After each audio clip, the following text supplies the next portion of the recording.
Hi guys, some of you may remember this gadget that I built a couple of years ago. So this is my audio source selector for the hi-fi. So I have 5 different devices that I can hook up, and then any one of those 5 can be set to record, which will then record out to a tape machine or other recording device. And then any of these 5 inputs can go either out to the power amp or out to the headphone amp. Channel 2 is faulty. It may always have been, because when I built this thing, I thought, man, I'm never going to need all 5 of these. You know, I'd have phono, cassette, and CD. Damn telemarketing people call it even late at night now. Anyway, where was I? Okay. So actually now I have the 3 I mentioned, plus in channel 4 I normally have the streaming DAC based on the Raspberry Pi, and I decided I'd hook up the reel-to-reel tape recorder machine on channel 2. And when I did that and did a test, I found only the right channel works at the left. So I'll have to get in here, have a look, see what the problem is.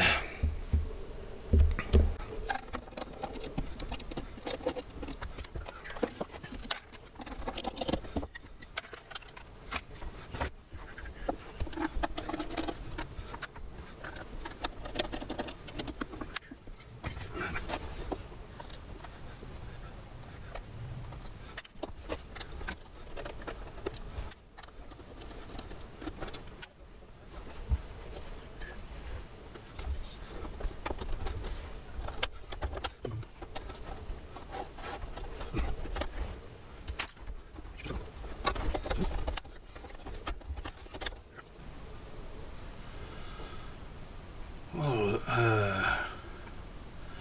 potentially good news is that the left channel is on top and the right is on the bottom, and it's the left channel that's the problem, so that might make the fix a little bit easier.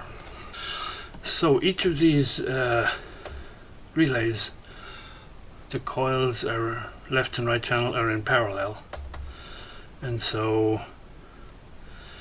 by measuring the coil resistance across a good channel and a bad channel, I can find out, are both coils connected and are they working. So if I take a good channel like channel 1, you can't see it, but the resistance here of the 2 coils in parallel is 85 ohms. Pick any other good channel, 86.5 ohms, 86 ohms. Channel 2, which is the bad one, 173 ohms. Okay, so the coils are not connected, or they're connected but the coil is open circuit. So the probability is that this little relay module here is caputto. But of course, getting at the underside of that little board with all the wiring, not necessarily the easiest thing in the world to do. Okay, so the only way I can see to do it is to disconnect all the interconnect wires between left and right here for driving the relays, so I can flip this board up, unsolder this relay here and check it, and then come up with some halfway decent way of putting it all back together. Yeah, version 2 of this will definitely have a proper circuit board designed, so that I won't have to face these hassles again. But hopefully I won't need to face them anyway. Okay guys, here goes.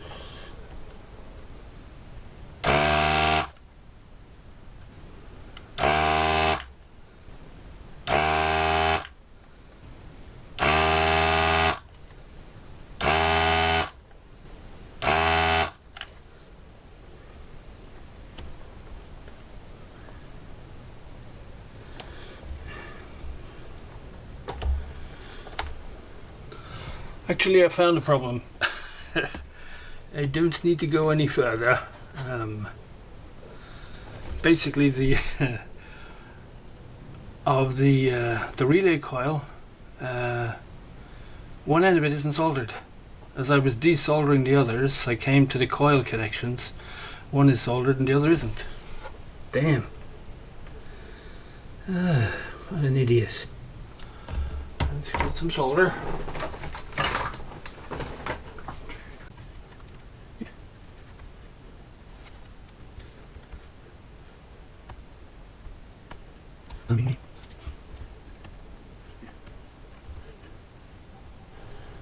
And there's the evil one I forgot. Ah, damn it.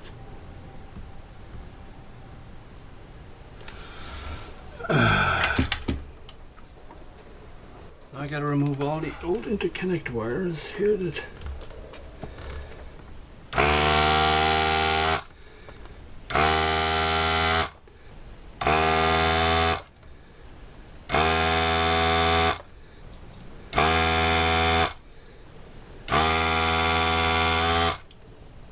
So since the interconnects have to be soldered from the bottom of the board here, I'm gonna have to do this with flexible wire.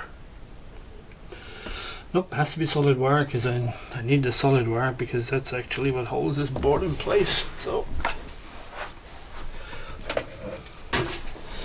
yeah, definitely lots of mods to make for version 2.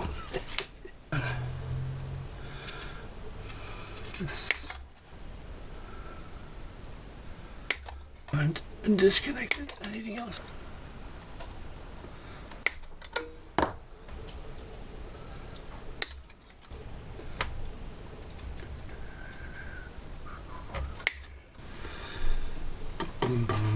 Okay, before I try putting it all back together, I'll bring the camera around so you can have a better look at what's been happening here. So this is the board with all the left channel relays on it, and obviously this one has got the drivers and the right channel.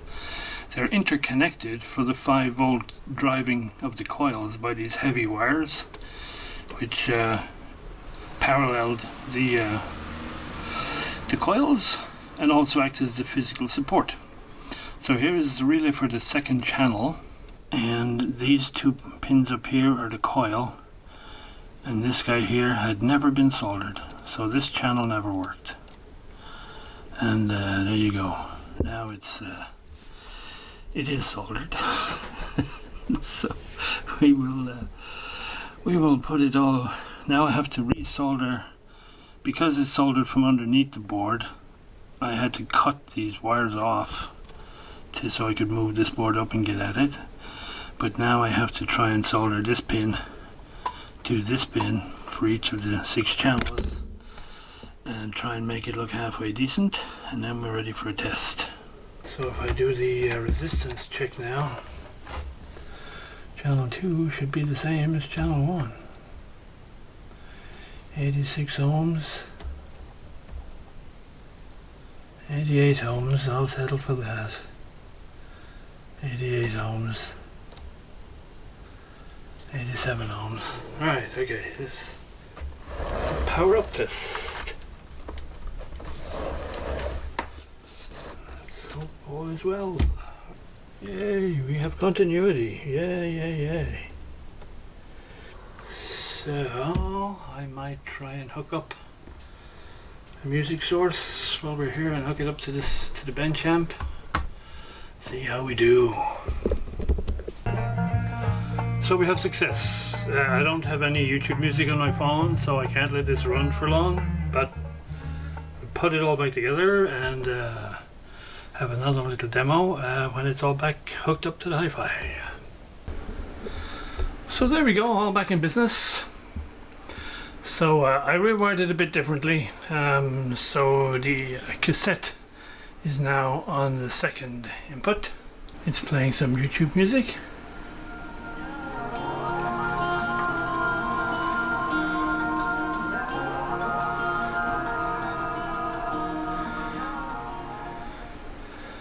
And I put that on there. It's streaming from the from my media server through the DAC with the Raspberry Pi. Recorded it onto the onto the cassette. And the DAC is on channel input 4. The phono vinyl is on 1. The CD is on 3. And the reel-to-reel, which was the object of the whole exercise, is on channel 5. So we'll fire him up. There we go. Turn it to.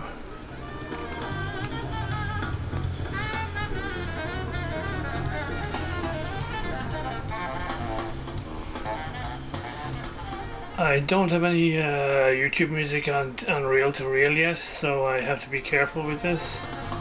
But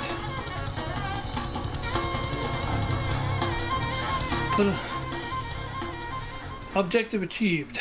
Alright guys, I hope that was of interest. More to come, I guess, soon.